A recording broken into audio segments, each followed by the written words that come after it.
ఓ మనిషి యోచించవా, నీ బ్రతుకు ఎలాగున్నదో.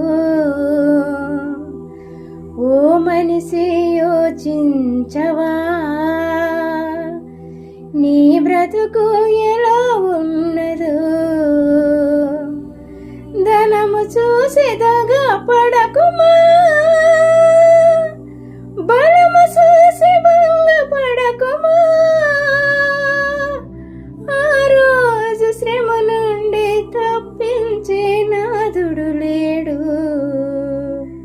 ఆ రోజు శ్రమ నుంచి మనం తప్పించే ఎవరు ఉండరండి. మన చుట్టాలు, మన బంధువులు, మనం ఎంతగానో ప్రేమించే స్నేహాలు ఉంటాయండి, వాళ్ళు కూడా ఉండరండి, ఒక్క యేసయ్య తప్ప. మరి యేసయ్యని ఎడల యథార్థంగా జీవిస్తున్నారా?